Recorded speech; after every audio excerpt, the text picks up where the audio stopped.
Selamat sore, Sobat SAF. Sore untuk yang Indonesia Timur dan selamat siang untuk yang di Indonesia Barat. Salam sejahtera untuk kita semua. Senang sekali kali ini kita bisa ketemu lagi di Sekolah Alam Virtual dengan sesi di sesi 4 Mamalia Endemik Papua. Oke, slide sudah muncul. Nah, episode kali ini, episode 2, kita akan belajar tentang sugar glider dan biak glider. Agar diskusi kita bisa berjalan lancar, ada tata tertib yang perlu kita perhatikan. Yaitu pertama, peserta SAF dapat mengajukan pertanyaan melalui kolom chat, yaitu di Zoom maupun di YouTube Live. Kemudian, selama SAF berlangsung, peserta diwajibkan mematikan mikrofon. Jadi, mikrofon boleh dinyalakan bila ada instruksi dari host ataupun moderator. Nah, saya akan bacakan susunan acara kita untuk Sekolah Alam Virtual sore ini. Sesi awal akan dimulai dengan moderator memperkenalkan narasumber. Sesi materi pertama oleh narasumber kita, Dr. Irianti Wartika Rosa Farida, selama 20 menit. Dilanjutkan dengan sesi materi kedua oleh narasumber Bung Tommy Dotulong selama 20 menit. Setelah sesi materi akan ada kuis interaktif selama 5 menit, kemudian dilanjutkan dengan sesi tanya-jawab selama 25 menit. Dan selanjutnya penutup oleh tim webinar. Next. Oke. Diskusi kita sore ini di sesi episode Sugar Glider dan Biak Glider akan dipandu oleh moderator kita, Ibu Insinyur Febrisa Dwiranti, MSc PhD. Biasa kami sapa Ibu Ranti. Halo Ibu Ranti. Selamat sore Mbak Mika. Ibu Ranti menyelesaikan pendidikan S1-nya dari Fakultas Pertanian Universitas Cendrawasih.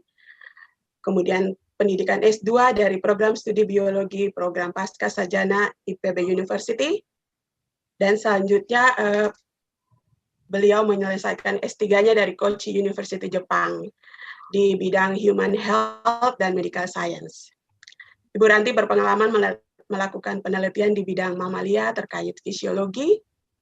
Saat ini Ibu Ranti mengajar mata kuliah fisiologi hewan, perkembangan hewan, fauna endemik Papua, pengelolaan satwa liar, dan etologi di Universitas Papua. Kepada Ibu Ranti, saya persilahkan untuk memandu diskusi kita sore hari ini. Silakan Ibu. Baik, terima kasih Mbak Mika yang cantik dan baik hati. Wah, terima kasih. Izinkan kami menjalankan tugas sebagai moderator. Para peserta webinar dimanapun berada, hari ini kita akan mendengarkan informasi terkait sugar glider, di mana pemberi materinya tadi sudah dibacakan oleh Mbak Miska dari Ibu Dr. Insinyur Wartika Rosa Farida. Izinkan saya membacakan kurikulum vitae beliau. Yang pertama, beliau dari S1 Fakultas Peternakan IBP pada tahun 1983. Kemudian S3 beliau dari Physiology and Animal Nutrition, George August University Göttingen, Jerman pada tahun 1992. Pelatihan yang pernah beliau ikuti, yang pertama Captive Wildlife Management in Japan Wildlife Research Center Unezu, Guma Safari, Japan. Yang kedua, Biodiversity Conservation Course in Osaka, Japan. Yang ketiga, Biology Conservation in San Diego Zoo, USA. Yang terakhir, Advanced Training on Animal Care and Use in Research Training Bogor and Education Bogor. Pengalaman penelitian satwa liar di Indonesia Timur, beliau punya pengalaman cukup banyak. Pada tahun 1994 sampai 2014, beliau meneliti satwa berkantung, khususnya kuskus, Palanger sp, Spilocuscus, Aerlops ursinus, Strigokuscus celebensis, Opossum layang, atau Petaurus breviceps atau sugar glider, dan walabi kecil atau Darkopsulus van Hernie di Papua, Maluku, dan Sulawesi. Pada tahun 2016, beliau mengikuti ekspedisi NKRI Koridor Papua Barat, melibatkan 600 mahasiswa seluruh Indonesia. Kemudian pada tahun 2017, beliau melakukan ekspedisi NKRI Koridor Papua Selatan, melibatkan 700 mahasiswa dari seluruh Indonesia. Aktivitas beliau sehari-hari dari tahun 1984 sampai sekarang sebagai peneliti senior di bidang penelitian biologi LIPI. Alhamdulillah, kami senang sekali mendapatkan narasumber yang luar biasa yang mau membagi ilmu untuk kami yang ada di Indonesia Timur, dan Ibu juga mau mendampingi mahasiswa jurusan biologi FMIPA Unipa yang akan mempresentasikan tentang biak glider. Demikian perkenalan kami terhadap narasumber yang pertama. Yang kedua, tadi disampaikan oleh Mbak Miska, ada Bung Tommy Tudulong. Tommy adalah mahasiswa dari Fakultas MIPA jurusan biologi, tahun masuk 2015 sampai 2020. Tommy sebenarnya sedang menanti saat proses wisuda dan melakukan penelitian di bidang mamalia tentang karakteristik morfologi biak glider atau Petaurus biakensis. Baik, mungkin kita untuk bersingkat waktu kita mulai saja ya. Halo Bu Rosa, bagaimana Ibu? Kami sudah siap mendengarkan pengetahuan dan informasi dari Ibu. Sama-sama Bu. Terima kasih Ibu punya kesempatan untuk berbagi ilmu kepada kami yang ada di Indonesia Timur dan seluruh Indonesia, dan webinar ini biasanya diikuti oleh para pelajar Bu. Ya. Jadi memang luar biasa, antisipasi sesuai dengan judulnya Sekolah Alam Virtual. Jadi kami menunggu informasi dari Ibu yang banyak pengalamannya melakukan penelitian di Indonesia Timur. Baik Ibu, dengan rasa hormat kami mempersilakan Ibu untuk mempresentasikan materi webinar di sore hari ini. Silakan Ibu. Ya, bismillahirrahmanirrahim. Assalamualaikum warahmatullahi wabarakatuh. Selamat siang, salam sejahtera untuk kita semua. Terima kasih Ibu Ranti yang telah menjadi moderator. Terima kasih juga Mbak Miska yang sebagai MC ya.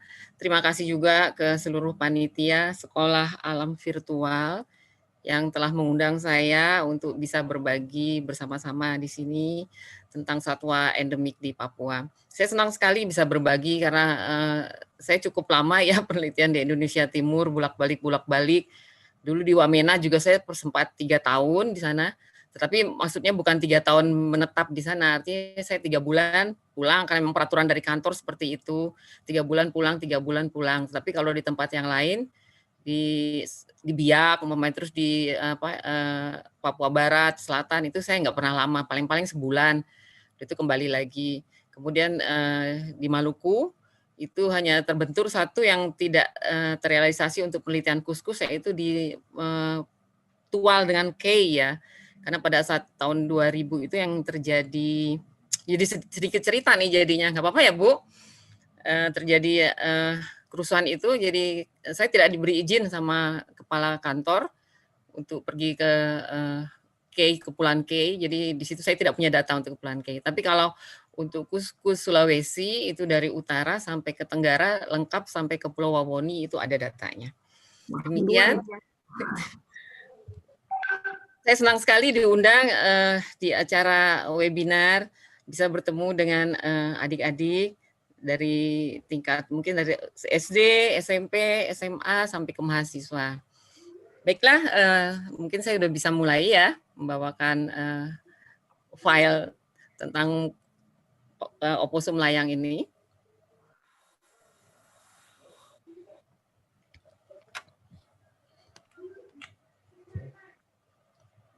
Baik, di surat undangan tertulis itu tupai terbang ya. Tapi saya di sini ingin meluruskan bahwa Petaurus brevisep itu bukan tupai terbang, tetapi dia oposum layang. Atau nama daerahnya itu Upih Sirsik ya, di Papua menyebutnya seperti itu. Oke, the next, please. Ya, kita kenal dulu tentang si oposum layang ini, atau juga dikenal dengan sebutan sugar glider. Saya pikir mungkin masyarakat Indonesia sih sudah tidak asing lagi ya dengan satwa satu ini, karena dia sudah umum diperjualbelikan, juga dia sebagai komoditas ekspor. Nah, tapi untuk ini baiklah saya kenalkan dulu siapa sih si oposum layang ini. Jadi dia masuk dalam film chordata, artinya bertulang belakang, kemudian kelasnya mamalia, infrakelasnya itu marsupialia, artinya dia tergolong dalam binatang berkantung. Kemudian ordonya Diprodontia, artinya dia mempunyai 2 gigi seri di atas dan di bawah, itu yang lebih panjang. Kemudian familinya itu Petauridae, genusnya Petaurus, dan spesiesnya itu Petaurus brevisep. Ini hanya salah satu spesies saja ya. Jadi masih ada spesies lain yang di Australia. Berikutnya. Nah, wilayah persebarannya itu ada di Indonesia Timur, di Papua khususnya. Kemudian dia juga ada sampai ke Pulau Halmahera. Kemudian kalau di luar Indonesia itu di Australia, itu di pantai utara, kemudian di pantai baratnya. Yang saya beri bintang biru itu spesies yang ada di Indonesia. Bahkan di sini sudah sampai ke subspesies ya, jadi anak jenis. Jadi dari Petaurus brevisep papuanus itu yang di warna pink. Persebarannya jadi dari Halmahera, kemudian di kepala burung, kemudian di Papua bagian utara sampai ke Papua New Guinea, sampai ke Kepulauan Solomon sebarannya. Kemudian yang warna kuning itu Papua brevisep flavidus. Kemudian yang warna hijau terang itu Papua brevisep tafa. Kemudian satu-satunya yang endemik itu di Pulau Biak itu Petaurus brevisep biakensis. Mungkin nanti Mas Tommy ya akan menjelaskan lebih panjang lebar ya. Berikutnya. Nah, saya hanya ingin meluruskan supaya tidak ada salah pengertian kalau banyak yang masih menyebut oposum layang itu sebagai tupai terbang. Jadi oposum itu bukan tupai ya, dia itu marsupial, artinya binatang berkantung, sejenis seperti kuskus, seperti juga kanguru. Jadi memang ada perbedaan antara oposum layang dengan tupai dengan bajing. Tupai dengan bajing aja ada perbedaan. Yang paling ciri yang paling gampang kita lihat, tupai itu moncongnya lebih panjang. Sedangkan bajing itu moncongnya lebih tumpul ya dibanding dengan tupai. Jadi perbedaan di sini dari kelasnya memang sama, mereka masih sama-sama mamalia. Kemudian kalau infrakelasnya itu oposum layang itu marsupialia. Artinya dia mamalia yang tidak berplasenta. Dia tidak memiliki plasenta. Nah, sedangkan kalau tupai dengan bajing itu dia masuk dalam infrakelas Eutheria. Artinya mamalia yang berplasenta. Seperti juga manusia, itu mamalia berplasenta. Bajing juga demikian, dia mamalia berplasenta. Kemudian dari ordo itu biasanya dari giginya, itu Diprodontia itu untuk oposum layang, sedangkan tupai itu Scandentia, kemudian bajing itu Rodentia. Jadi sejenis tikus kalau bajing itu. Jadi dia binatang pengerat. Kemudian kalau family itu oposum layang itu Pteuridae, kemudian tupai Tupaiidae, bajing itu Sciuridae. Kalau genusnya itu oposum layang itu Petaurus sampai ke anak jenisnya, kemudian tupaia juga sampai ke anak jenisnya, kemudian bajing itu spesiesnya itu Calosiurus. Spesies tadi sudah saya sebutkan. Untuk tupai itu Tupaia javanica, itu salah satunya itu tupai kelapa ya. Kemudian tupai Jawa maksud saya. Kemudian untuk bajing itu Calosorius notatus. Nah, ini bajing yang biasanya suka hidup di pohon kelapa nih, yang suka makanin buah kelapa. Nah, kemudian dari rumus giginya juga sudah berbeda. Jadi si oposum layang itu jumlah giginya 40. Sementara kalau tupai itu 38, bajing itu 26. Berikutnya. Nah, kita kenal lagi oposum layang lebih jauh. Jadi saya yakin deh bahwa adik-adik, Bapak Ibu sekalian mungkin sudah nggak aneh ya dengan sugar glider ini. Karena namanya pun di Indonesia itu orang lebih mengenal sugar glider daripada oposum layang. Jadi saya juga berusaha untuk mengendonesiakan supaya kita menggunakan bahasa Indonesia lah. Ini kan hewan-hewan milik kita, hewan endemik di Indonesia. Jadi kita berusaha lah untuk adik-adik generasi yang berikutnya itu lebih mengenal oposum layang daripada sugar glider. Jadi oposum layang itu mamalia berkantung, tadi saya sudah jelaskan, itu yang memiliki perilaku arboreal. Arboreal itu artinya hidupnya di pohon, nokturnal artinya aktivitasnya hanya pada malam hari, pada siang hari dia beristirahat atau tidur, dan omnivora itu tergolong dia pemakan segala. Nah, sugar glider sendiri kenapa disebut sugar glider? Ya sugar karena memang dia di habitatnya dia lebih suka memakan makanan yang manis-manis seperti nektar, serbuk sari, kemudian getah manis dari pohon eukaliptus, akasia, eksudat manis yang biasanya suka lengket sisa-sisa di daunan. Tapi dia juga memakan serangga, telur, burung, kadal, jangkrik, cecak seperti itu. Jadi yang dia konsumsi itu memang banyak, makanya disebut omnivora dia. Kemudian sugar glider itu bisa melayang atau meluncur, jadi dia tidak terbang. Beda terbang dengan meluncur. Nah, pada saat meluncur itu dia menggunakan ekornya sebagai kemudi atau sebagai penyeimbang. Nah, si selaput yang ada di bersambung di antara tangan atas sama tangan bawah di kedua sisinya itu yang disebut patagium. Apa gunanya juga dia meluncur sama melayang? Itu salah satunya yaitu untuk sebagai efisiensi oposum dalam menjangkau makanan dan yang paling penting untuk dia dapat menghindar dari predatornya.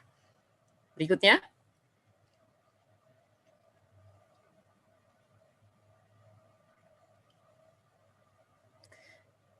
Masih tentang oposum layang tadi. Jadi kalau di habitat itu oposum biasanya bersarang di lubang-lubang pohon. Dia berkelompok 7-12 ekor. Kemudian untuk mengidentifikasi anggotanya itu dia menyemprotkan semacam aroma itu yang dihasilkan oleh oposum jantan. Kemudian kelompoknya itu biasanya dipimpin oleh salah satu jantan yang dominan dan dia bertugas menjaga teritorial daerahnya. Kemudian karena bau khasnya itu mereka saling mengenal di dalam kelompok. Kemudian oposum layang yang lain kalau coba-coba masuk ke dalam kelompok tersebut dan tercium aromanya berbeda itu akan diserang sampai mati. Nah, kalau masa hidupnya kalau di alam itu berkisar antara 10 sampai 13 tahun. Kalau di penangkaran itu berkisar dari 10 sampai 16 tahun. Ya, di penangkaran ini pengalaman kami sendiri mengembangbiakan oposum layang di LIPI. Berikutnya.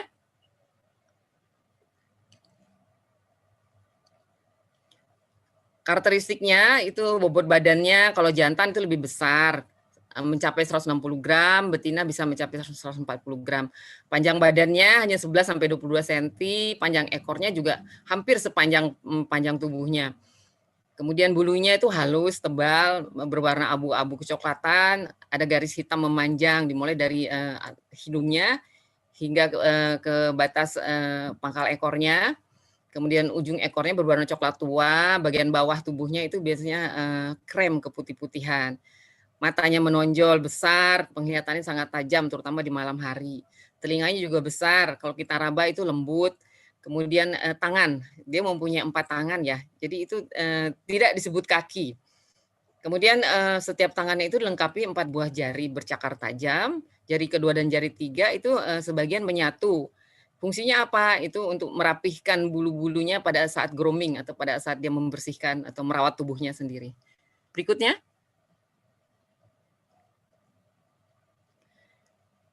Nah, oposum itu disebut diprodon. Tadi saya sudah menjelaskan yang di depan, artinya memiliki 2 gigi depan dan 2 gigi seri bawah yang lebih panjang mengarah ke depan. Jadi apa fungsinya sih giginya itu? Yaitu untuk menyendok buah kalau di alam. Terus dia membongkar-bongkar, mencungkil-cungkil kulit-kulit pohon untuk mendapatkan getah manis dan serangga. Nah, ini giginya itu tidak seperti rodensia ya. Gigi si oposum ini tidak akan terus memanjang, sementara kalau gigi rodensia itu memanjang. Makanya kenapa rodensia itu tidak pernah berhenti mengerat karena untuk menghambat pertumbuhan giginya. Kemudian ekornya itu semi prehensil ya, tidak seperti kuskus. Kuskus itu full prehensil. Artinya dia hanya bisa untuk memegang, kemudian untuk membawa benda-benda yang ringan seperti ranting atau daun. Tetapi ekornya tidak dapat digunakan untuk menggantung seperti pada kuskus. Kalau kuskus itu bisa menggantung dengan ekornya, karena dia full memang prehensif. Berikutnya.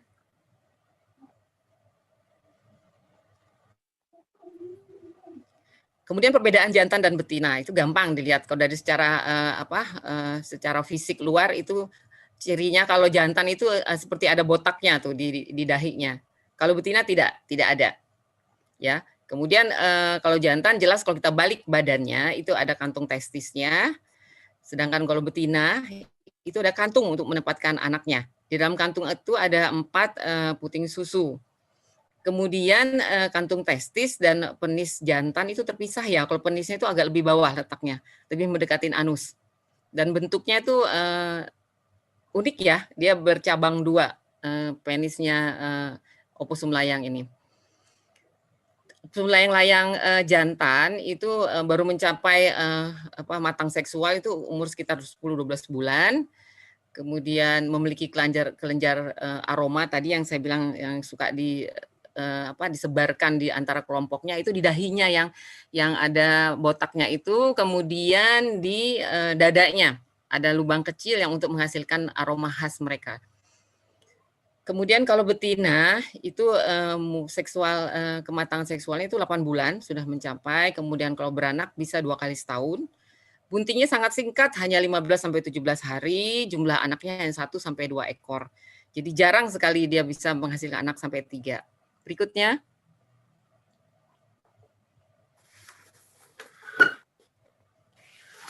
Nah, ini proses kelahiran anak oposum ya. Jadi anak oposum itu pada saat dilahirkan dia belum sempurna, dia masih berbentuk mudigah. Kira-kira besarnya sebesar biji kacang hijau, beratnya juga hanya sekitar 0,19 gram.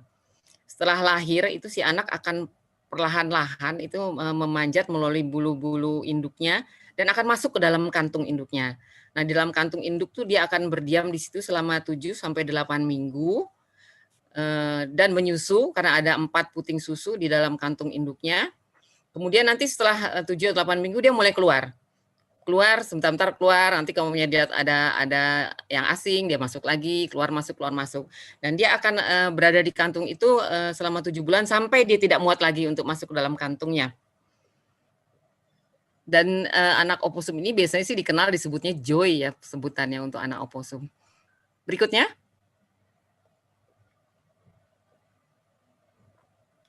Nah, kalau populasi dengan status konservasinya itu di Indonesia oposum yang belum dilindungi. Terus kalau menurut IUCN dia diberi klasifikasi sebagai least concern atau artinya belum terancam punah.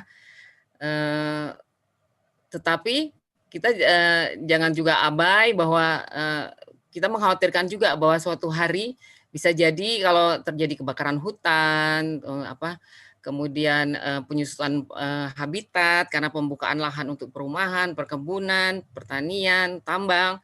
Bisa jadi suatu saat juga hewan mungil ini nanti mungkin akan punah. Untuk itu kita harus berusaha untuk mencegahnya dari sekarang. Jadi meskipun tidak ada ancaman penting bagi populasi oposum layang, satwa ini berpotensi terancam punah karena seperti tadi saya sebutkan kebakaran hutan, perusakan hutan, termasuk perburuan liar. Karena satwa ini memang berpotensi untuk diperdagangkan sebagai pet animals atau komoditas ekspor. Berikutnya.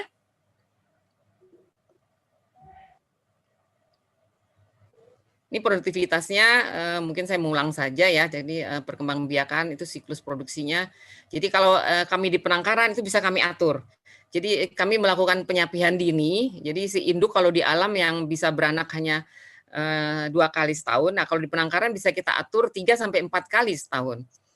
Kemudian bobot badannya tadi sudah, lemah buntingnya juga singkat. Kemudian anak dalam kantung 70-90 hari itu untuk masa aktif menyusui ya. Kemudian dewasa kelamin juga tadi sudah. Makanannya kalau di penangkaran itu kami kasih juga buah, sayur, serangga, telur, madu, bubur bayi, pelet. Ini bubur bayi merupakan pakan favoritnya kalau untuk di penangkaran. Kemudian lama hidupnya tadi sudah juga. Kemudian potensinya, pet animals, komoditas perdagangan atau ekspor. Berikutnya. Jadi pemanfaatan oposum lain sejauh ini itu ya sebagai pet animal, kemudian komoditas perdagangan atau ekspor. Kemudian setahu saya selama saya dulu waktu di Papua, di Halmahera juga saya ada tanya beberapa orang, ternyata di sana juga ada yang mengkonsumsinya. Berikutnya.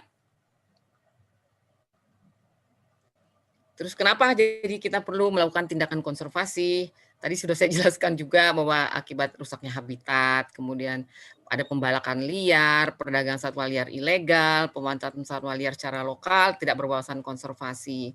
Kemudian statusnya yang belum dilindungi di Indonesia, list concern untuk IUCN, kemudian dia juga belum tercatat sebagai, belum masuk appendix dalam CITES, kemudian berpotensi dieksploitasi besar-besaran. Berikutnya. Nah, di sini saya hanya mau berbagi informasi tentang bahwa begitu banyaknya ya variasi. Ini bukan spesies ya, tapi hanya variasi warna. Itu merupakan hasil persilangan dari berbagai spesies, baik spesies yang Indonesia maupun spesies yang ada dari Australia, yang umumnya banyak dilakukan oleh para breeder. Jadi mereka melakukan perkawinan silang. Arti dicari dari spesies oposum yang mempunyai gen dominan, kemudian yang gen resesif, sampai keturunan entah keturunan keberapa. Ini biasanya teman-teman dari genetik mungkin lebih bisa menjelaskan. Akhirnya bisa timbul variasi warna. Mungkin kalau di di tumbuhan itu ya varietas mungkin seperti itu. Jadi begitu banyaknya di pasaran dan rata-rata sugar glider yang warnanya warna-warni ini itu harganya bisa sampai puluhan juta.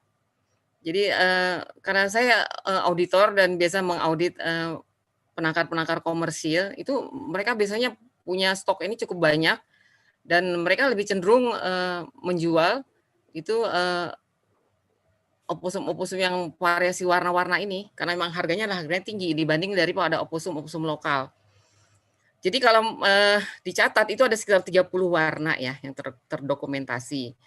Kemudian variasi itu terjadi dari genetik oposum layang yang dikenal ada 2 kelompok, yaitu dominan atau gen kuat, itu kemudian yang kedua itu resesif atau gen lemah. Warna grey dan white face itu memiliki gen dominan, sedangkan cremino dan albino itu memiliki dengan leukistik itu memiliki gen resesif. Makanya mereka rata-rata lebih pucat warnanya. Berikutnya.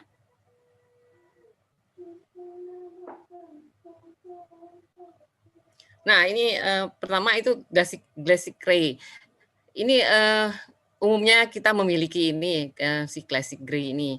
Hanya kalau di Indonesia itu yang bervariasi juga si oposum kita. Ada yang memang lebih abu-abu, ada yang lebih kecoklatan warnanya. Ini merupakan spesies asli kita ya, yang tadi Petaurus brevisep dengan ada 4 anak jenisnya. Berikutnya. Nah, ini white face. White face ini itu sudah merupakan hasil silang dari berbagai spesies oposum hingga menghasilkan oposum yang bermuka lebih putih dan hilang garis-garisnya dibanding dengan si classic grey tadi. Berikutnya. Nah, bahkan timbul warna yang albino. Albino ini bisa dibedakan dengan leukistik. Artinya sama-sama mereka putih, yang jelas bisa dibedakan kalau albino itu matanya ya lebih merah, matanya merah. Berikutnya. Nah, ini mozaik. Mozaik ini juga hasil silangan dari leukistik, kemudian mereka silangkan lagi dengan classic gray dan berbagai silang-silang, kemudian menghasilkan jenis warna yang disebut mozaik seperti ini. Jadi putih tetapi masih ada garis hitam di punggungnya, sedikit di atas kepalanya. Matanya hitam. Berikutnya. Nah, kalau ringtail mosaik ini masih sekelompok dengan kelompok warna mosaik tadi, hanya dia perbedaannya itu di ekornya, jadi kayak ringtail, jadi kayak lemur ya mungkin kalau di Madagaskar itu. Mirip seperti itu. Badannya sama yang atas masih keabu-abuan, semua agak sedikit lebih muda. Berikutnya. Nah, ini yang leukistik. Dia seperti albino, mirip putih, hanya matanya hitam dia. Jadi dia masih gen kuat. Berikutnya. White tip. White tip ini dia lebih agak kecoklatan. Garis-garis di dahi itu masih jelas. Kemudian ekornya bervariasi, ada yang ringtail, tetapi ada juga yang polos, coklat keabu-abuan, tetapi yang jelas di ujungnya itu putih, di ujung ekornya. Makanya dia disebut white tip. Berikutnya. Karamel. Seperti juga sebutan namanya karamel, jadi dia lebih berwarna karamel, dengan ujung ekor itu lebih coklat tua, garis-garis di kepala sampai ke punggung itu masih jelas. Matanya hitam. Berikutnya. Ini cremino. Cremino ini mirip albino, tetapi dia masih ada garis-garis halus yang samar ya terlihatnya, agak keabu-abuan. Dan ini termasuk jenis yang lumayan mahal ya di pasaran. Berikutnya.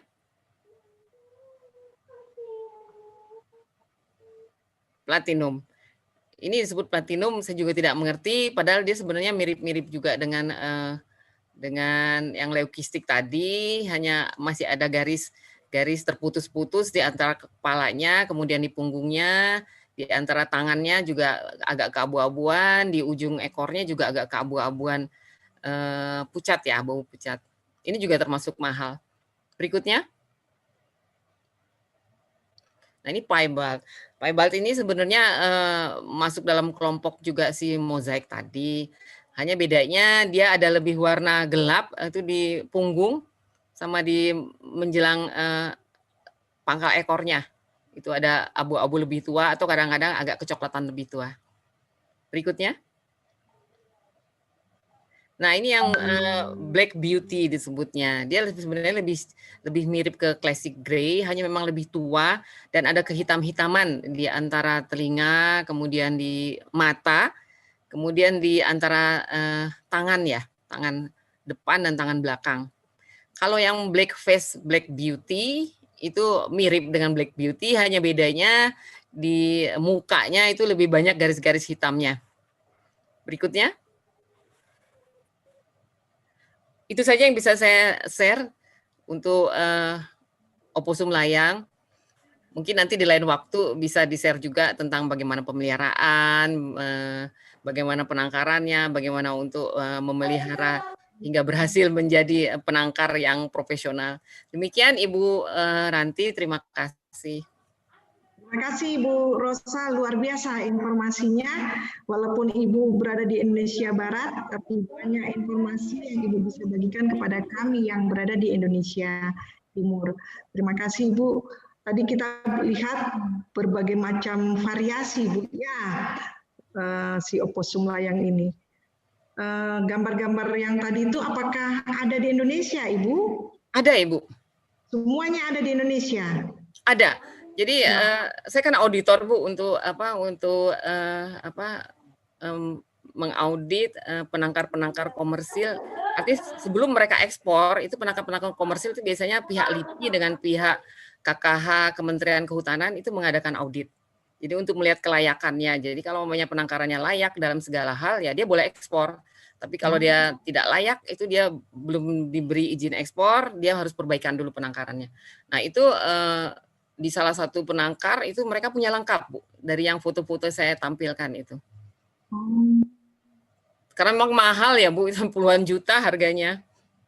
Berarti jangan lihat dari ukurannya yang kecil, tapi kalau dia kualitas ekspor bisa puluhan juta Ibu ya. Di Indonesia pun dijual seperti itu, Bu, harganya.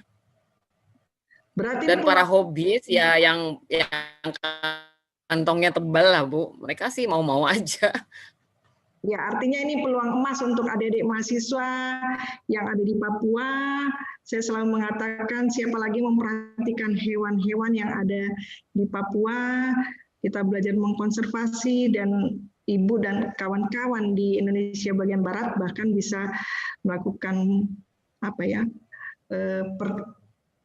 penangkaran sendiri dan menghasilkan keturunan, Ibu, ya. Ya, di kami itu sebenarnya bukan penangkaran pure penangkaran, Bu. Sebenarnya itu kandang riset, Bu.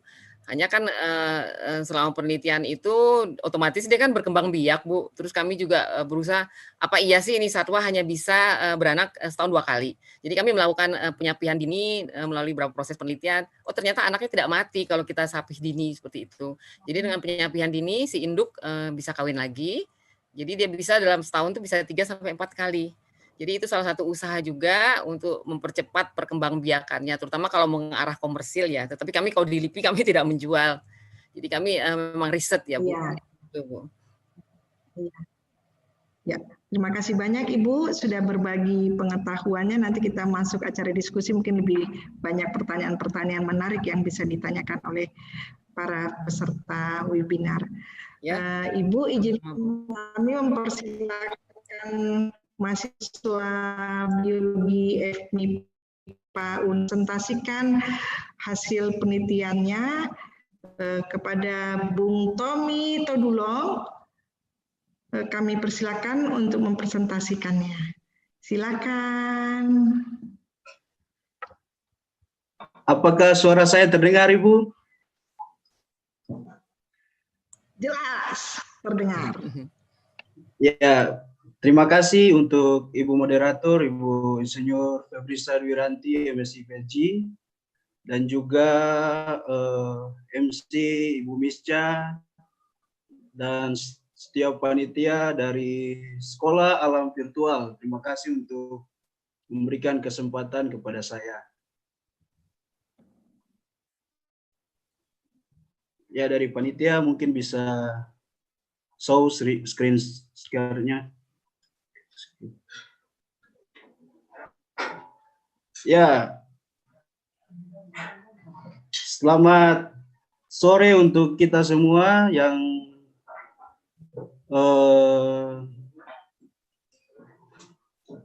apakah suara saya terdengar, Ibu? Dengar. Lanjut. Oh iya, baik Ibu. Ya, untuk sobat-sobat SAF semuanya, apakah masih semangat semuanya? Baik, terima kasih. Ya, di sini saya ingin menyapa sobat SAF yang ada di Indonesia bagian barat. Selamat siang menjelang sore. Kemudian untuk sobat-sobat SAF yang ada di Indonesia bagian timur, selamat sore semuanya. Ya, untuk mempersingkat waktu, ya untuk mempersingkat waktu ya sobat-sobat SAF semuanya. Di sini saya akan sharing sedikit mengenai hasil penelitian saya ya. Di sini juga saya ingin sharing tentang bagaimana kita mengenal biak glider atau nama latinnya yaitu Petaurus biakensis, ya asal biak ya. Di sini juga saya sangat mengapresiasi bagaimana pemaparan materi dari narasumber kita yang pertama tadi sangat cukup jelas ya bagaimana Ibu Rosa membagikan atau sharing dari aspek literatur dari pengalamannya Ibu sangat luar biasa. Di sini juga saya ingin berbagi kepada sobat-sobat SAF bagaimana kita mengenal biak glider atau Petaurus biakensis asal biak ini. Ya, di sini saya ingin mengajak atau sharing tentang mengenal biak glider di aspek morfologi, di aspek habitatnya, dan di aspek pengukuran. Ya, untuk untuk kita bisa belajar bersama-sama. Di sini saya juga belajar ya bahwa sekarang kita bisa next ya, next panitia.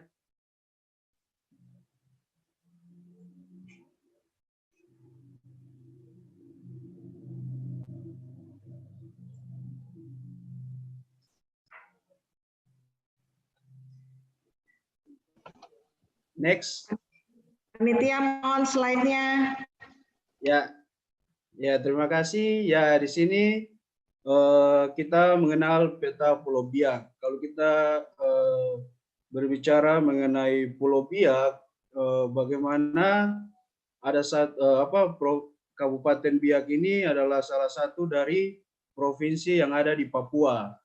Nah, di sini saya mengambil peta Pulau Biak ini dari situs atau website resmi dari IUCN atau International Union for Conservation of Nature ya, bahwa dari peta yang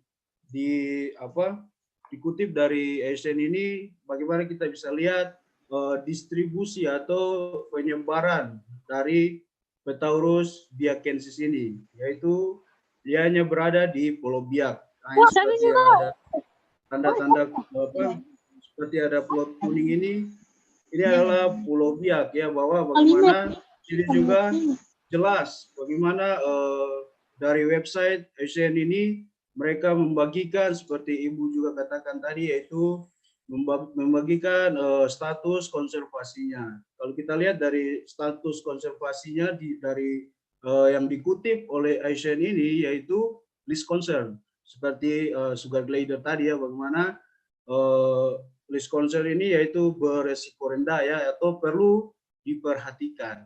Jadi status konservasi dari biak glider ini juga sama ya dengan Petaurus breviceps atau sugar glider itu. Jadi bagaimana dari situs ini juga melihatkan kita bahwa dia tidak termasuk appendix ya, bahwa di sini sangat jelas dari peta ini juga kita bisa melihat bagaimana penyebaran dari biak glider ini hanya berada di Pulau Biak saja. Next. Ya, di sini kita akan mengenal biak glider di aspek habitatnya.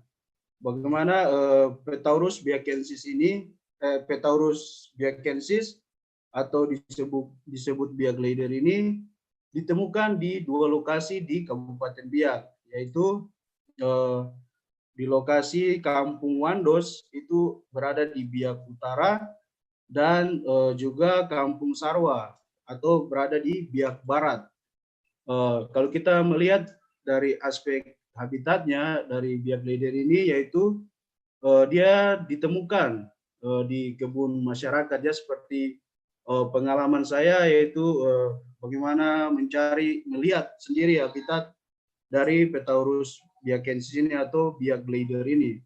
Bagaimana biak glider ini dia ditemukan di kebun masyarakat yang terdapat pohon-pohon besar dan pohon pinang. Seperti kalau kita lihat di Kampung Wandos ini di Biak Utara, yaitu dia terdapat di pohon besar yang ada seperti di gambar ini, sobat-sobat saya bisa lihat semuanya. Kemudian untuk yang di Biak Barat, yaitu terdapat di pohon-pohon pinang yang seperti ada di gambar di bawah ini, yaitu bagaimana habitat dari biak glider ini juga sangat terdapat juga beberapa jenis-jenis vegetasi yang ada di habitat sekitar dari biak glider ini, yaitu seperti ada pohon sagu, kalau yang seperti yang biak glider jantan yang ditemukan di Biak Utara ya, yaitu bagaimana di sana terdapat jenis-jenis vegetasi, ada pohon sagu, ada pinang, ada rumput-rumput yang liar di situ ya, bahwa ini menandakan satu bagaimana biak glider atau Petaurus biakensis ini ditemukan di pohon yang besar itu, atau disebut pohon buah kalau di Biak Biak Utara mengatakan.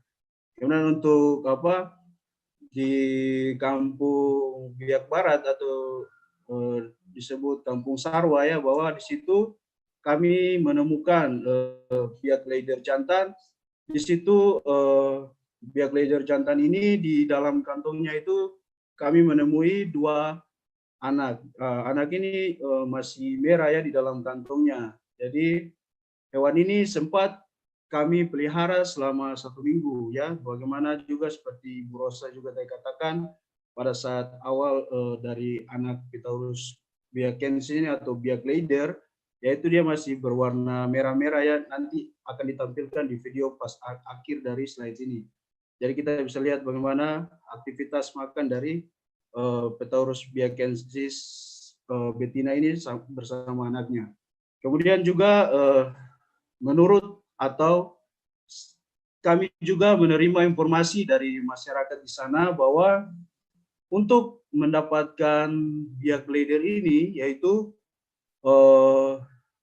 pada saat bagaimana biasanya itu meningkat populasi dari biak leader ini itu tergantung dari musim buah ya, bagaimana menurut masyarakat dan pemburu biak leader di sana mengatakan bagaimana untuk mendapatkan atau melihat populasi yang banyak di habitatnya, yaitu tergantung musim buah, yaitu musim buahnya terdapat pada bulan September dan Oktober.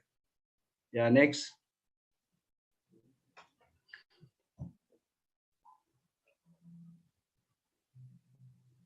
Ya, ini bagaimana gambarannya. Ini adalah foto dari Petaurus biakensis, di mana ini di sebelah kiri ini yaitu jantan, di sebelah kanan gambar ini adalah betina. Ini yang ditemukan di lokasi atau di Biak Barat ya. Ini juga sebagai gambaran bagaimana kita mengetahui karakter atau morfologi dari biak leader ini.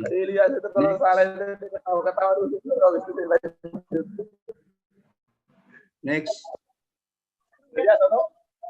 Next slide. Ya, ini juga adalah spesimen sugar glider yang ada di lab zoologi biologi FMIPA Unipa. Bagaimana kami juga membuat spesimen sugar glider yang sekarang berada di dalam lab zoologi. Ya, semoga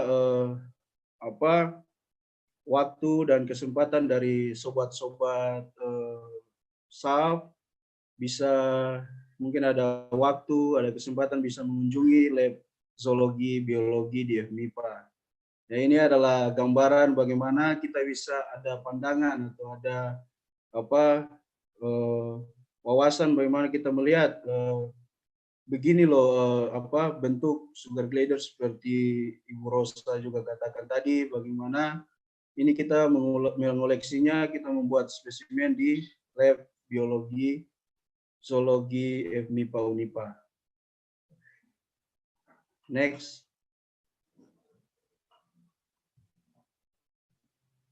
Ya, sekarang kita masuk pada pengenalan yang kedua. Kita mengenal biak leader atau Petaurus biakensis di aspek morfologi. Ya, bagaimana di sini kalau kita melihat di sini yang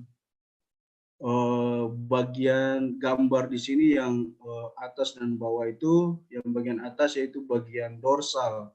Ya, di mana karakter morfologi dari biak leader ini, kalau kita lihat dari dorsalnya itu yang pertama rambutnya itu berwarna kuning kecoklatan, dia dapat garis hitam yang memanjang dari kepala sampai di antara kedua pinggul. Kemudian ada kedua sisi femur ya, atau pada kedua sisi paha ya, bahwa kedua sisi paha terdapat garis hitam yang melintang.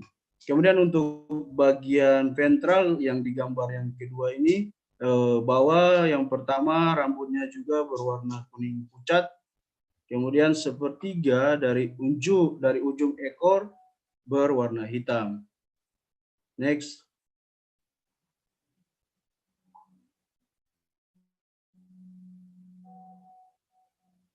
Ya, kemudian untuk pada bagian kepala dari Petaurus biakensis ini, yaitu yang pertama terdapat 3 garis ya, yaitu kemudian yang kedua garis di bagian tengah berawal pada daerah di atas hidung, menjulur ke bagian tubuh, kemudian garis pada bagian kiri dan kanan, menjulur dari mata ke arah belakang telinga. Seperti yang digambar ya, bahwa di sini juga hidung Petaurus biakensis atau Bia glider ini, hidungnya itu berwarna merah muda pucat.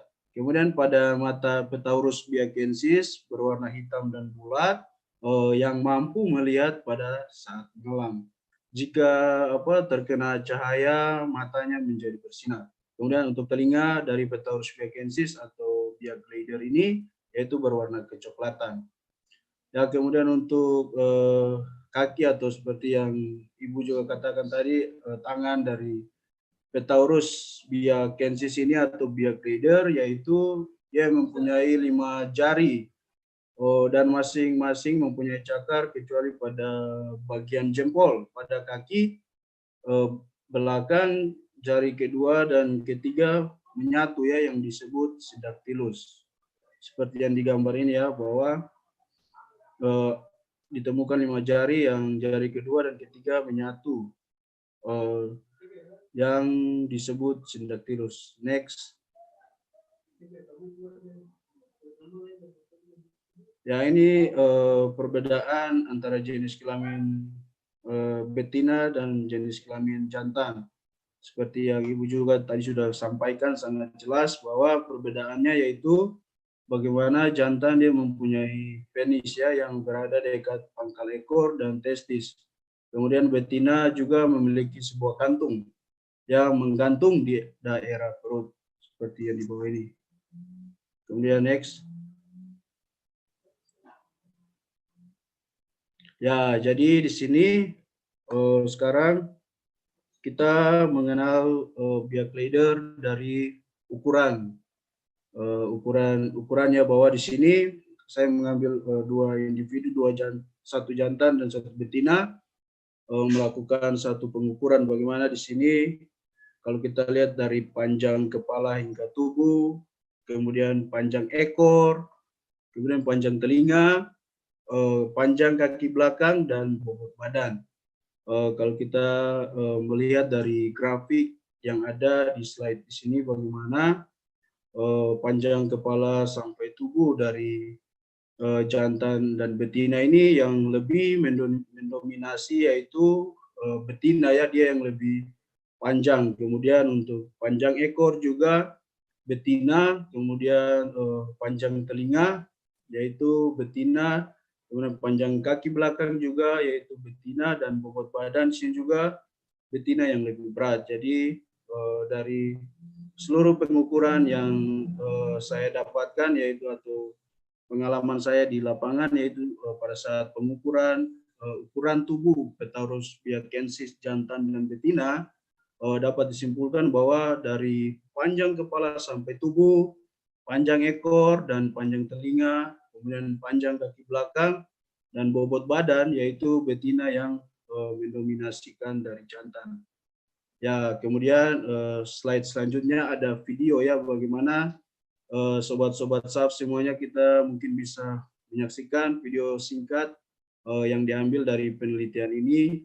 Video ini menayangkan bagaimana aktivitas makan dan ada foto-foto habitat atau foto-foto saat kita menangkap atau kita berada di habitat daripada Petaurus biakensis ini. Selamat menyaksikan. Bisa di-play.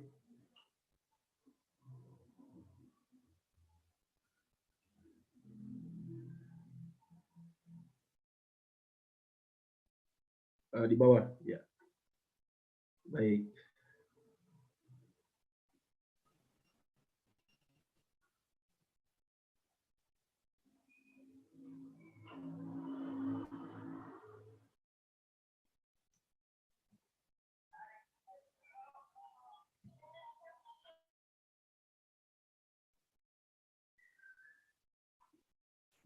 Bisa.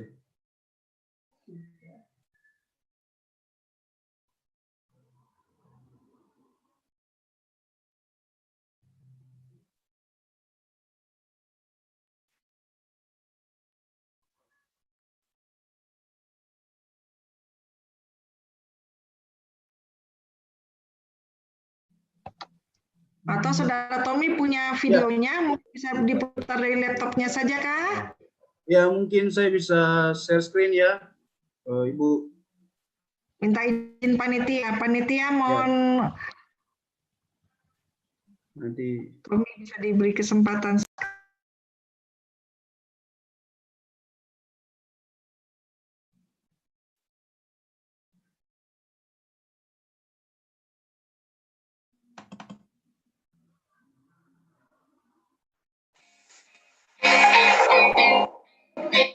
Apakah sudah terlihat semuanya, sobat-sobat saya? Belum terlihat, Tom. Tom buka dulu.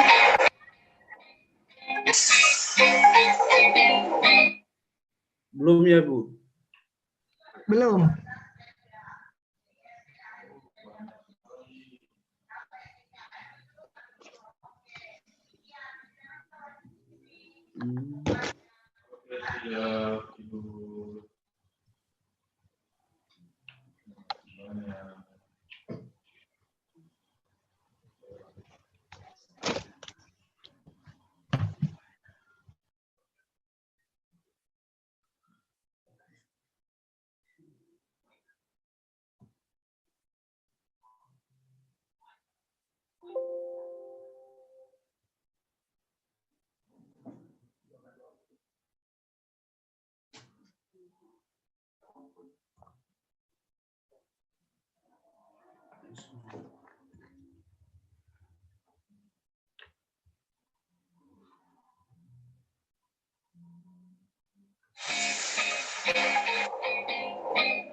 Sudah bisa, Ibu?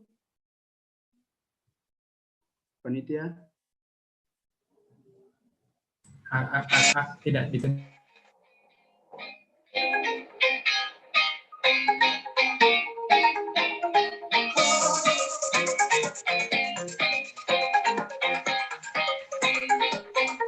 Mas Tommy, mohon maaf, mungkin di saat share screen-nya yang dipilih bukan screen-nya, Mas.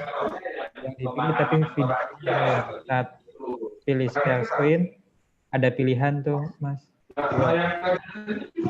Nah, yang dipilih yang videonya, boleh langsung videonya saja lebih cepat. Oh iya. Ya, jalannya.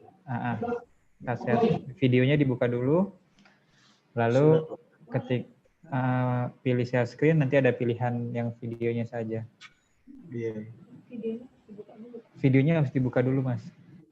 Yang tadi, Mas. Nah, itu dibuka dulu. Bisa di pause sebentar. Sudah. Stop share screen dulu, nanti share screen ulang, nanti ada gambar itunya, ada pilihan videonya, nanti itu yang di share.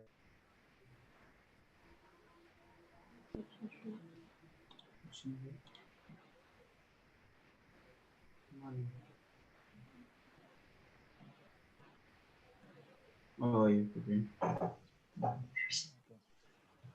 Sudah kan, Mas Faris? Nah, siap. Sudah. Ya, bisa di-play ya. Bisa dimulai, Mas. Ya. Ya. Oke.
Ya, sekian dari video yang tadi.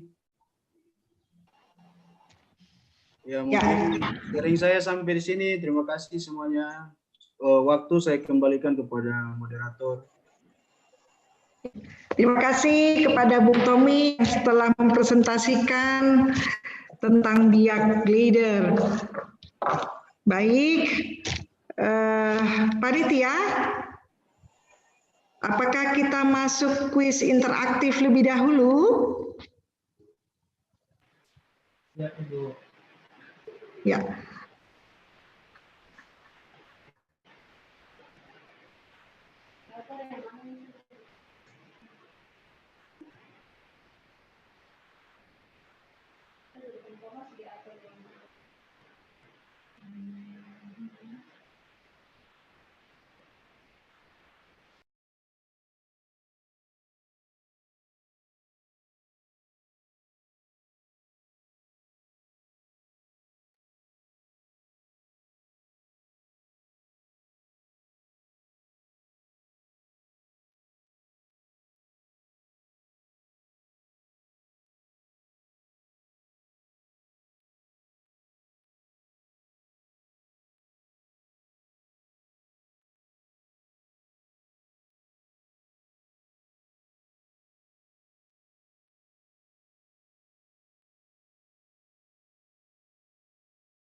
Ada pertanyaan? Apa yang Anda ketahui tentang oposum layang atau disebut sugar glider? Jawabannya bermacam-macam rupanya. Kita kasih kesempatan.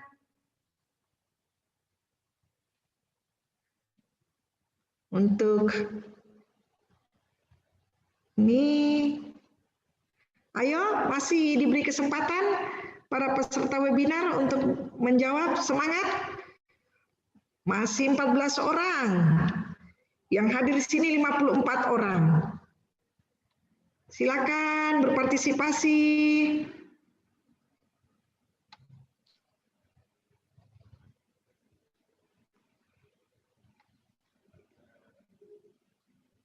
Lanjut.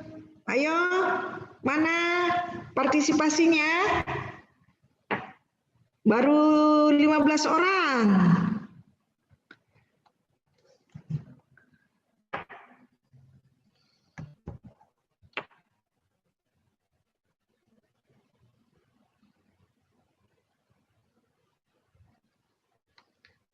orang, kita tunggu. 1 menit lagi. Ayo kakak-kakak mahasiswa, adik-adik yang sekolah di SMP, SD, SMA, mari kita berpartisipasi, manfaatkan waktu untuk kita menjawab kuis yang disampaikan oleh panitia. Ayo lanjut.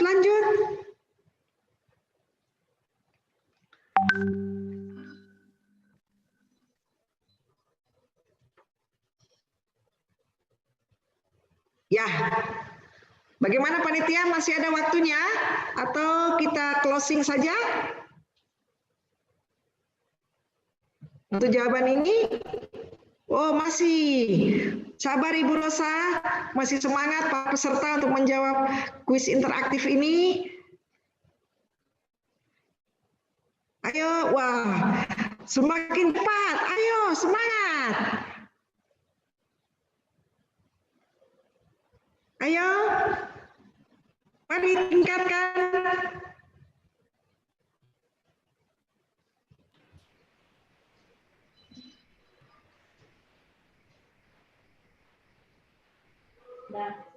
Boleh Ibu, silakan bisa dibahas Ibu. Oke, baik. Ibu Rosa, rupanya jawaban Ibu membuat peserta webinar cukup bingung.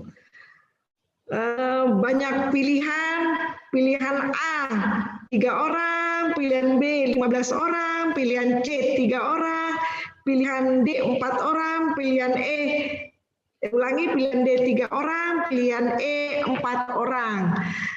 Ibu sebagai narasumber mungkin bisa memberikan komentar terhadap jawaban kuis interaktif ini. Silakan Ibu.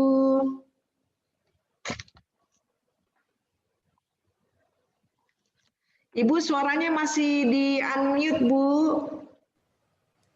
Ya, dari diagram hasil kuesioner ini terlihat sudah banyak ya yang menjawab benar, itu 15 orang. Berarti mereka sudah paham tentang oposum layang atau surg leader ini. Terima kasih adik-adik. Berarti yang benar jawabannya B, Bu ya? Ya. Jawabannya B. Jadi tolong diingat, oposum layang itu hewan berkantung, nokturnal atau aktivitasnya malam hari, dan termasuk omnivora atau pemakan segalanya. Demikian ya Ibu ya? Ya, Bu. Ya, terima kasih Ibu Rosa. Sama. Baik, kita lanjut soal kuis interaktif kedua. Silakan panitia.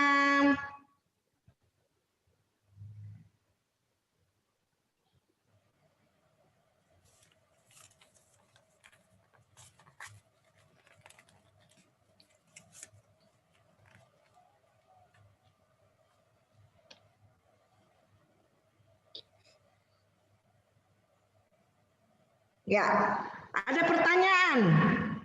Apa nama ilmiah atau Latin dari biak glider? Jawaban A, Petaurus breviceps. Jawaban B, Petaurus australia. Jawaban C, Petaurus abidi.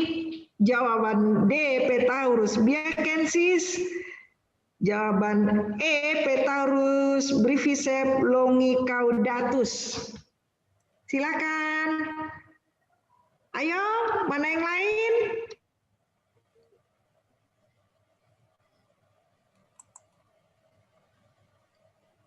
Ayo, semangat, semangat.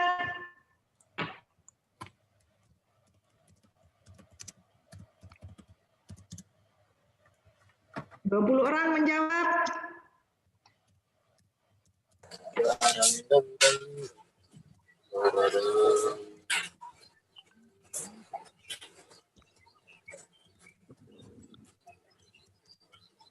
Halo, masih ada? Ayo, semangat. Bu Rosa, mohon maaf, di sini sedang hujan besar, Ibu. Oh iya. Nah, jadi walaupun hujan, rupanya peserta webinar tetap semangat, tapi mungkin signalnya yang kurang semangat nih, Ibu. Jadi mengalami gangguan. Tapi walaupun demikian, peserta kita masih 54 orang. Ayo, 27, 28 orang.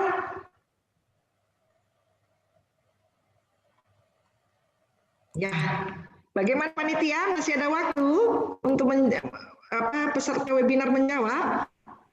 Ini bisa langsung dijelaskan Ibu, Bapak. Baik, ini soal dari Bu Rosa atau Ade Tommy? Mohon dijawab. Oh, baik. Ya, silakan Ade Tommy untuk bantu menjawab atau memberi komentar dari jawaban kuis interaktif ini. Silakan. Ya, terima kasih Bu. Jadi jawabannya yaitu D, Petaurus biakensis. Terima kasih. Berarti sebagian besar paham ya bahwa peserta webinar ini paham bahwa nama biak glider dalam bahasa ilmiah atau bahasa latinnya adalah Petaurus biakensis. Baik, mari kita beri aplaus untuk para peserta webinar yang terlihat bisa menjawab pertanyaan dengan baik. Terima kasih kepada para peserta webinar yang telah menjawab dengan baik. Selanjutnya, Panitia, kita akan masuk acara interaksi ya, interaktif diskusi ya Pak Aditya.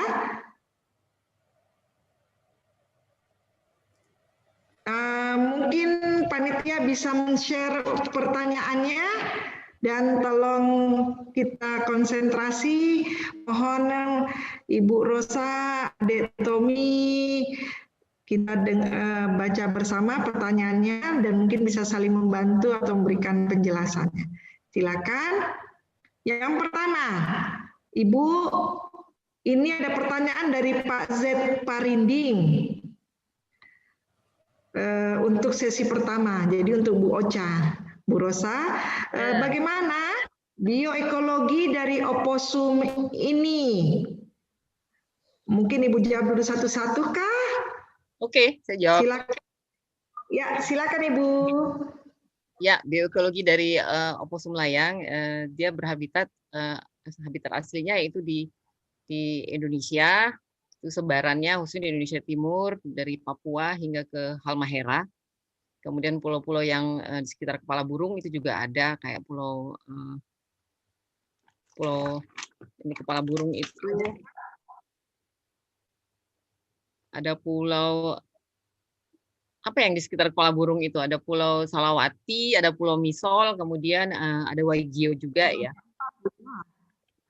Di habitat itu pakannya itu adalah nektar, tadi saya sudah jelaskan nektar, kemudian serbuk sari. Dia juga mengkonsumsi getah-getah manis dari kulit-kulit pohon atau yang tersangkut di dedaunan. Dia juga mengkonsumsi serangga, telur-telur burung di alamnya.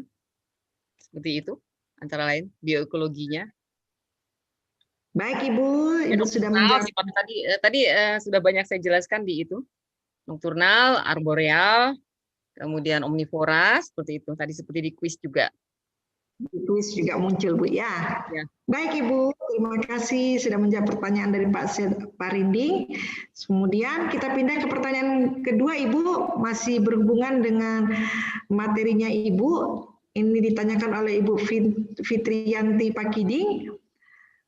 Terima kasih Bu Wartika untuk informasinya yang menarik. Ibu, bagaimana peran ekologi dari spesies ini? Apa pengaruh bagi alam jika spesies ini punah? Terima kasih Ibu. Ya, terima kasih Silakan. Mbak Fitriyanti atas pertanyaannya. Semua makhluk yang diciptakan oleh Tuhan itu pasti ada manfaatnya ya, semuanya ada. Jadi kalau salah satu spesies itu punah, tentu saja ekosistem akan terganggu. Kemudian keanekaragaman hayati juga terganggu.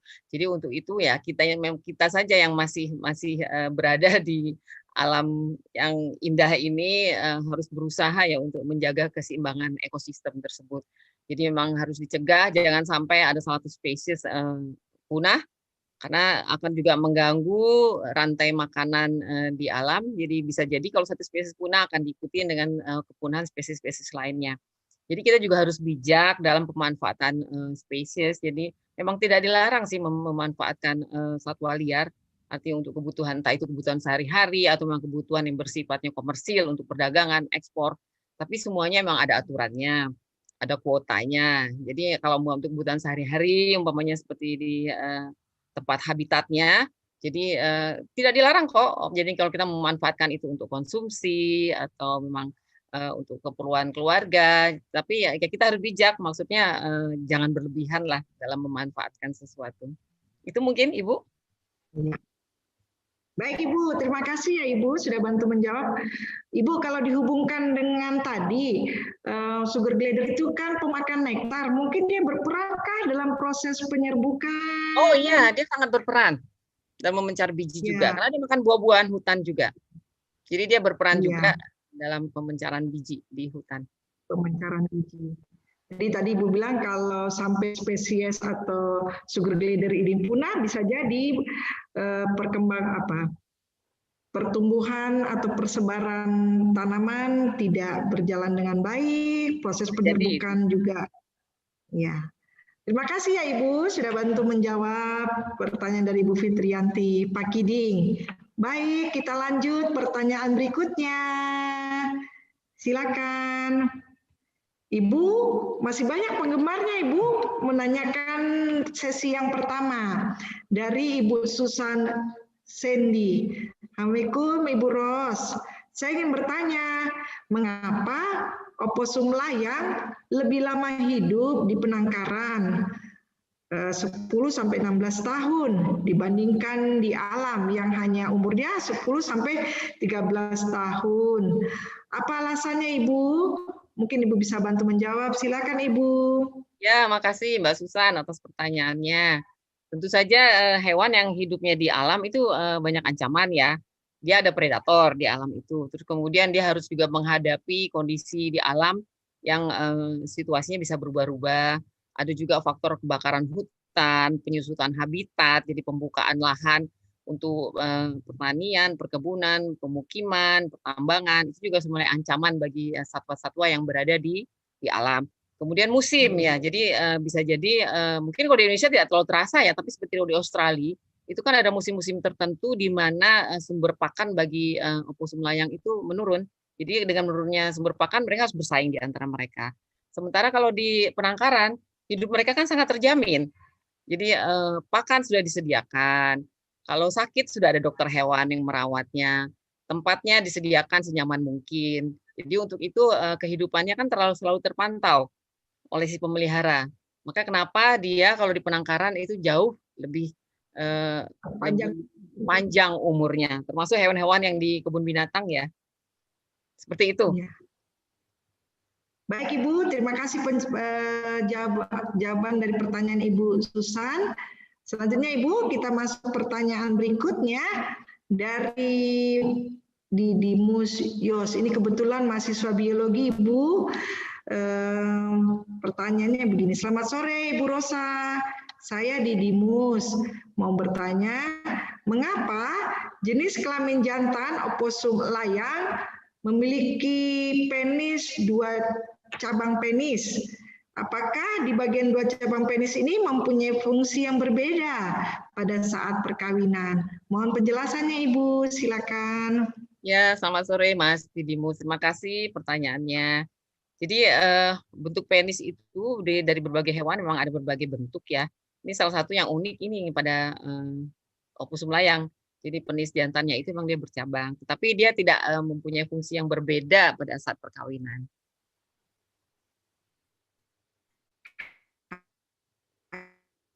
Itu Bu, mungkin yang bisa saya jelaskan. Baik Ibu, terima kasih penjelasannya.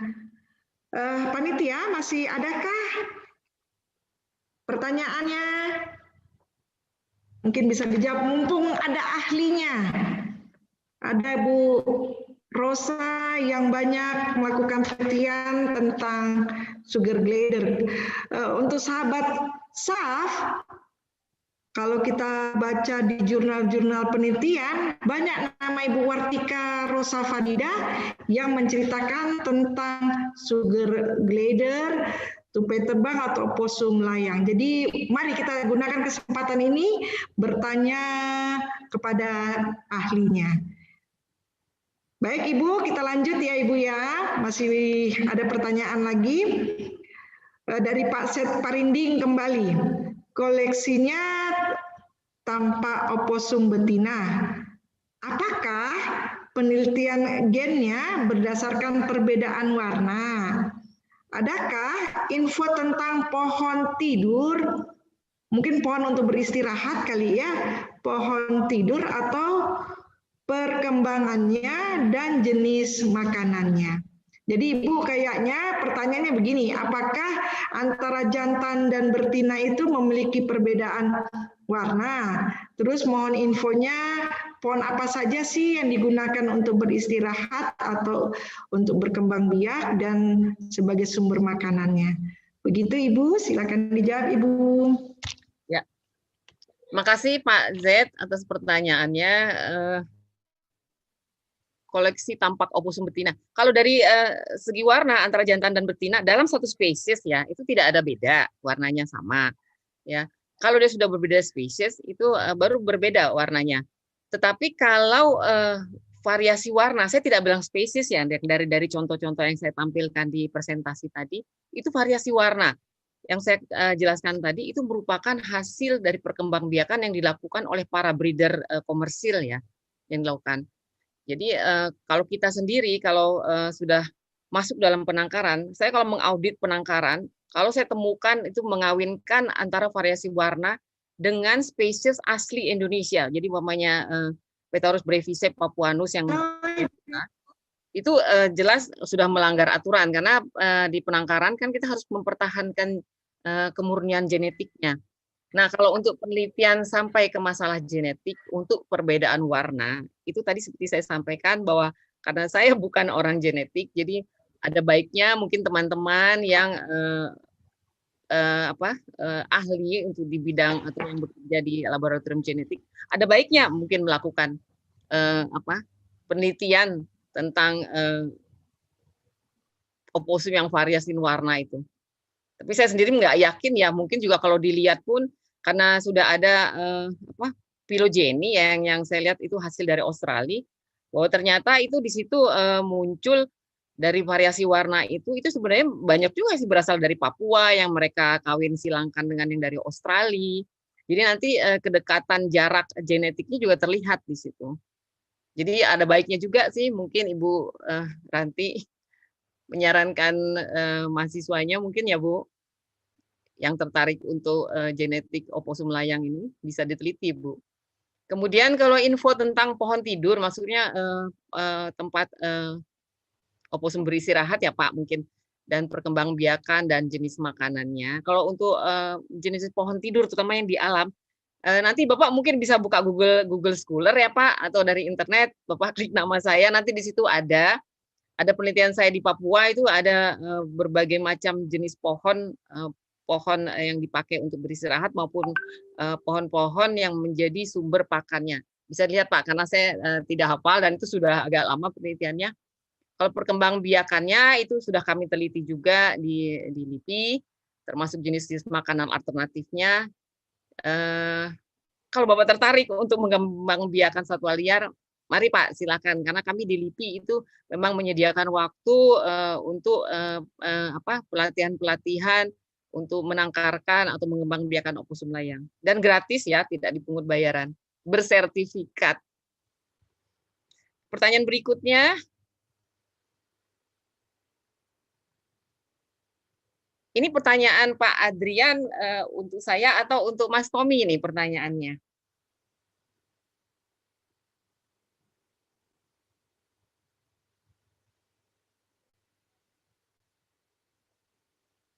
Halo?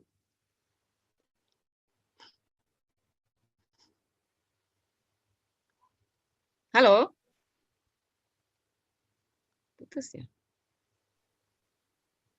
Untuk Ibu. Kayaknya lebih baik dijawab Ibu.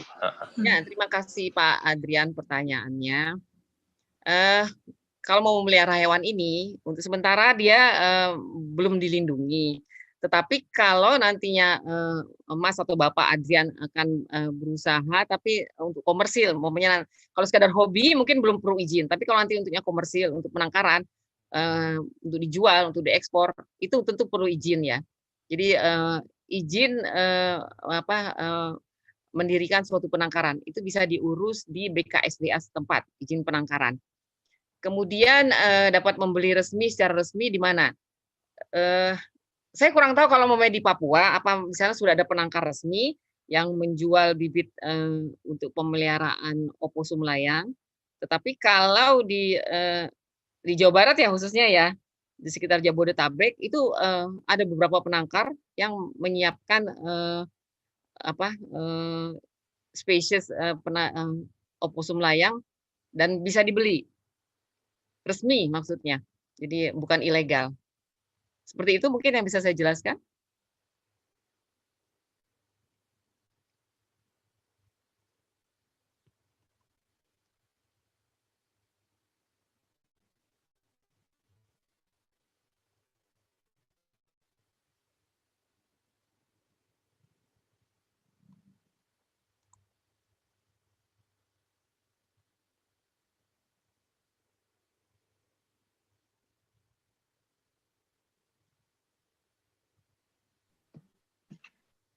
Baik, sepertinya Ibu Ranti koneksinya kurang bagus apa?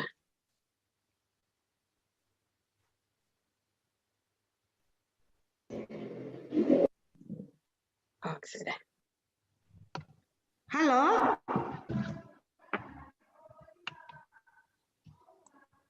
Halo? Ya, Ibu Ranti. Silahkan, Ibu. Saya dengar suara. Aduh, mohon maaf, ini saya sudah mencari signal ini. Ya, terima kasih Ibu Rosa sudah menjawab pertanyaan dari peserta webinar. Kita lanjut lagi nih Bu. Masih banyak penggemar Ibu, masih sanggup ya berbagi ilmunya untuk kami di sini. Pertanyaan dari Ibu Sita Prativi, Ibu. Silakan Ibu, bisa dijawab. Oh ya, terima kasih Ibu Sita. Apakah masih banyak oposum layang bisa? Oposum layang masih cukup banyak karena sampai saat ini pun IUCN itu masih memberi kelasnya sebagai list concern ya, jadi belum terancam. Seperti apa habitat yang paling baik untuk mereka? Yang jelas habitatnya yaitu ya hutan ya. Mereka bisa hidup di hutan sekunder maupun hutan primer. Kalau tentang elevasi, satwa ini di Indonesia itu bisa hidup sampai di ketinggian 2000 meter di atas permukaan laut ya. Kalau di Australia sana dia bisa sampai ketinggian 3000 meter di atas permukaan laut. Itu saja mungkin yang bisa saya jelaskan. Tapi hewan ini bisa hidup di dataran rendah, Dia bisa sampai dataran di dataran tinggi. Ya, luar biasa dia dapat beradaptasi. Iya, di Wamena itu Ya, semua di Wamena itu ketinggian sampai 1750 itu ada, Bu. Banyak ditemukan seberbeda. Baik, terima kasih Bu Rosa pertanyaannya. Selanjutnya, apakah masih ada pertanyaan?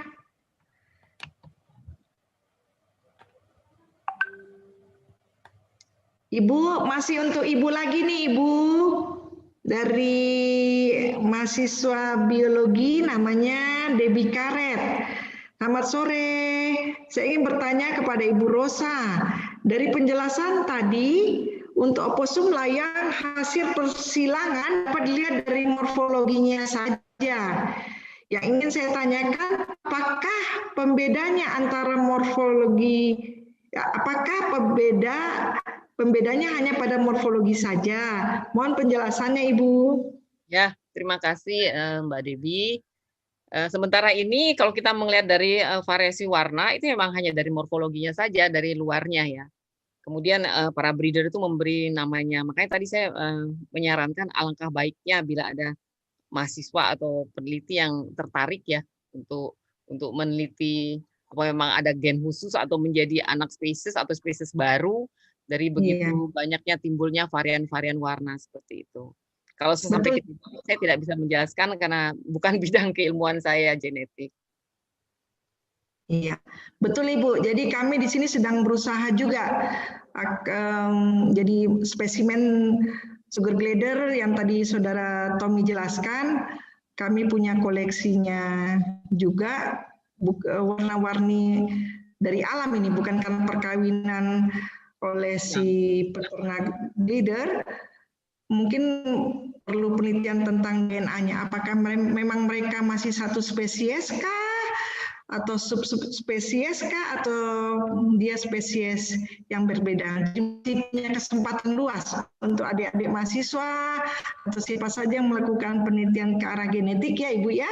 Iya, iya. Ya. Selanjutnya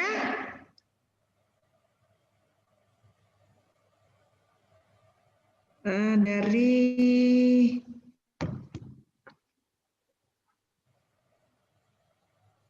Alifatur, Kesia Solosa. Oh ini Bu Kesi yang bertanya, Bu Kesia. Terima kasih Tommy untuk materi yang menarik. Apakah ada pemanfaatan atau perlakuan khusus masyarakat di kampung di mana oposum layang itu ditemukan atau sering muncul? Nah, Adik Tommy mungkin bisa bantu menjawab pertanyaan dari Kakak Kesi ini. Silakan. Ya, terima kasih atas pertanyaannya dari Bu Kesi. Ya, pertanyaannya sangat bagus dan menarik di sini. Sesuai dengan pengalaman penelitian saya di sana, mereka masyarakat baik di Kampung Wandos dan Kampung Sarwa itu mereka melakukan pemanfaatan dari biak leader ini, yaitu mereka menjualnya di pasar-pasar. Kemudian hewan ini juga ada yang sebagian mereka bukan saya menjual, tapi mereka mengoleksinya juga ada.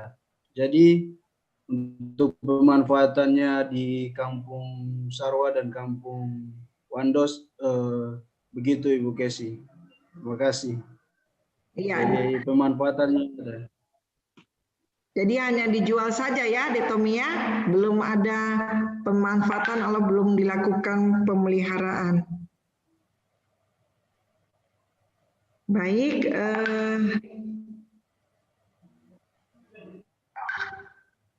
Jadi dari panitia saya sudah mendapat kode Ibu Rosa dan Ade Tommy.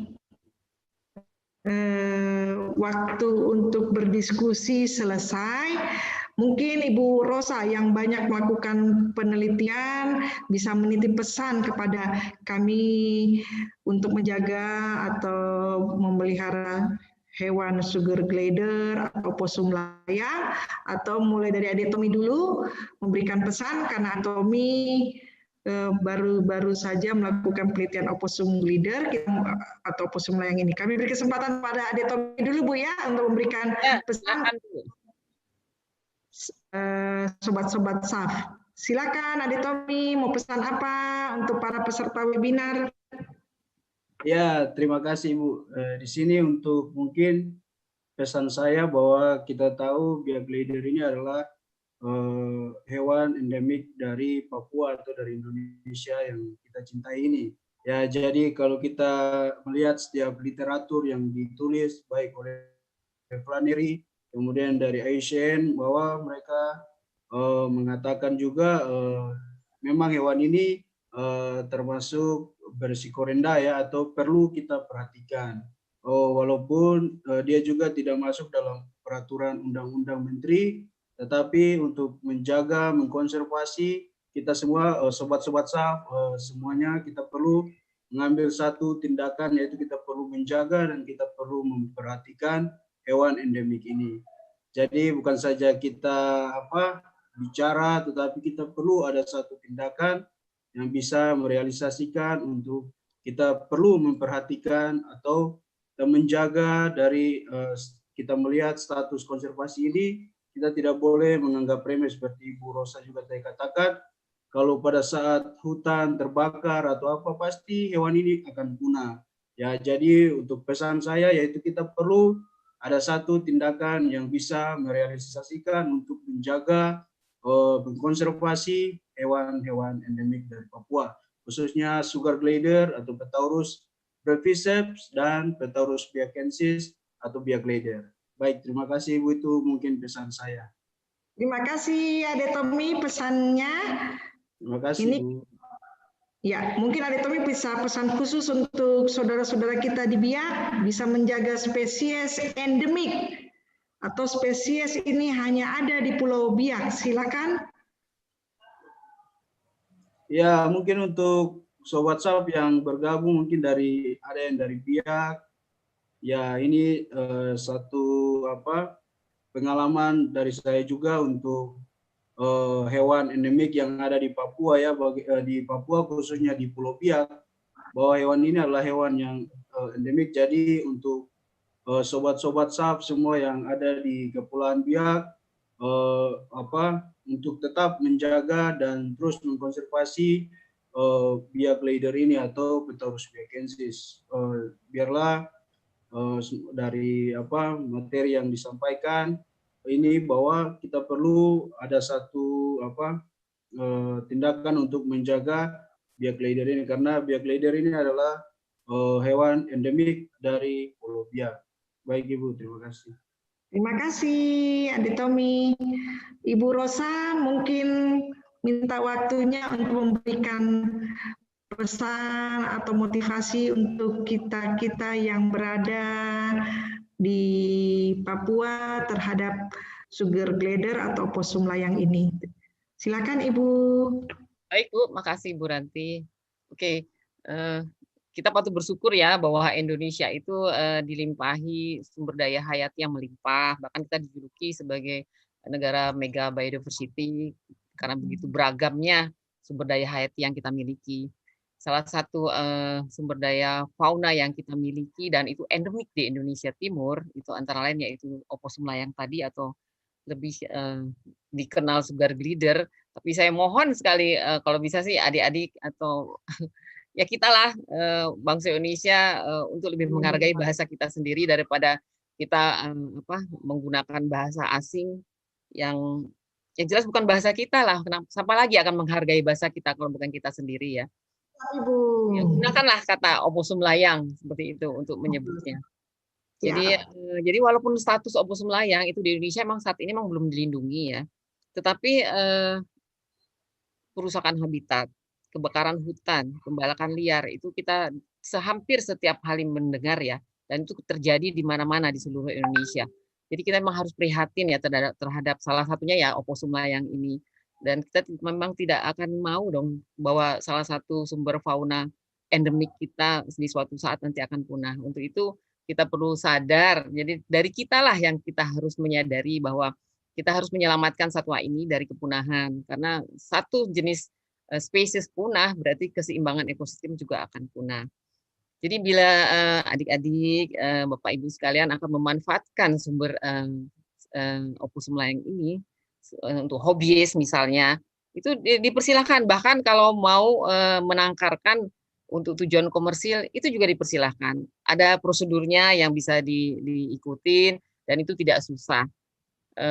Dari pengalaman saya sebagai auditor itu mengaudit beberapa penangkar komersil untuk opossum layang, dari pengakuan mereka bahwa memang sangat menguntungkan ya untuk berusaha itu, walaupun investasinya memang di awal cukup besar. Jadi silahkan Bapak Ibu adik-adik semua bila akan memanfaatkan satwa liar apapun statusnya baik dilindungi atau tidak dilindungi itu tidak dipermasalahkan. Jadi ada prosedur. Yang penting kita mengikuti prosedur dan bisa menjalankan semua usaha yang akan termanfaatkan dengan catatan kita juga ikut melestarikan fauna endemik yang ada di Indonesia. Itu saja Bu, mungkin pesan saya. Terima kasih. Ibu, pesannya kami sebagai moderator juga ingin berpesan kepada sahabat SAF dimanapun berada, mari katong jaga opossum layang yang tadi disampaikan oleh Bu Rosa sebagai hewan endemik di Indonesia Timur, khususnya Biakensis, Petaurus biakensis yang memang endemik Papua. Sehingga kalau ada yang mau belajar memelihara bisa datang ikut pelatihan di LIPI ya Ibu ya? Ya, silahkan. Ya, sebagai informasi juga beberapa waktu lalu mahasiswa biologi juga ada yang melakukan PKL. Dan ada Ibu dari Manokwari ya, 2 orang. Biologi, dari jurusan biologi Ibu. Oh ya, mahasiswa Ibu ya?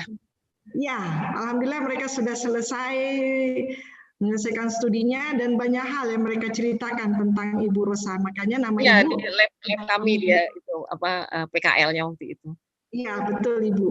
Jadi ini membuktikan bahwa di LIPI diberi kesempatan untuk kita belajar memelihara opossum layang, di mana menurut Ibu tadi penanganannya gampang, makanannya gampang, umur berkembang biaknya cepat, dan harganya melangit, seharga motor itu Ibu, kalau puluhan juta di sini. Ya, baik, mari kita semangat menjaga sumber daya alam opossum layang yang ada di Papua. Kalau bukan katong, siapa lagi? Waktu selanjutnya kami kembalikan kepada Ibu Miska. Kami atas moderator mengucapkan terima kasih kepada Ibu Rosa yang luar biasa telah berbagi ilmu. Kepada Adik Tommy, walaupun punya ilmu sedikit tapi mau tetap berbagi, terima kasih.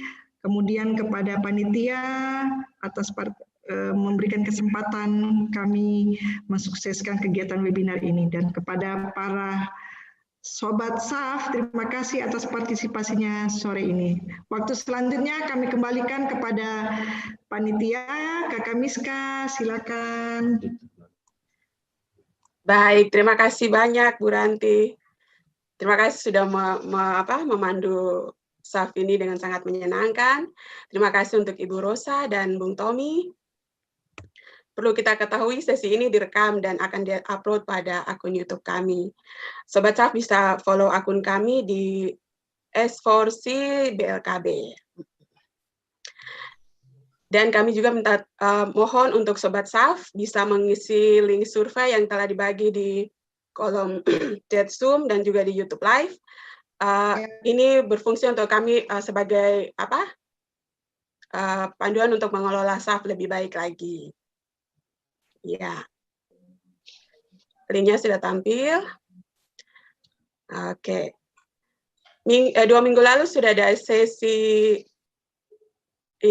Ekidna Moncong Panjang dan telah diupload di YouTube kami. Jadi Sobat SAF bisa langsung menyimak di YouTube S4C BLKB. Baik, Mbak. Ya. Oke, saya ada titipan pantun dari teman-teman tim SAF. Biak glider seendemik biak. Bila ingat akan konservasi, tentu dijaga. Harus selalu ingat masyarakat biak. Ini untuk anak cucu kita. Oke, terima kasih dan sampai jumpa di SAF selanjutnya. Mungkin kita perlu foto bersama untuk kenang-kenangan panitia. Mohon peserta untuk menyalakan videonya. Silakan admin untuk screenshot atau apa itu. Mas, tolong dihitung, Mas, supaya kita siap-siap memberikan senyum yang paling indah. Siap, Ibu. Masih ada yang belum menyalakan, mungkin bisa dibantu menyalakan videonya.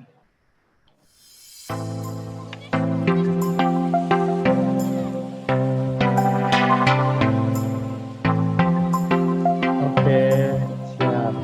Siap berpose ya. Hitung 1, 2. Oh, sebentar. Masih ada yang baru nyalain kamera. Oke, saya hitung ya. Siap. 1, 2, 3. Oke. Terima kasih. Terima kasih. Oke, terima kasih semuanya. Terima kasih Bu Ocha, Tommy, dan para peserta. Mas minta partisi Ibu di pertemuan berikut, Bu. Terima kasih bimbingan dan arahannya. Sama-sama.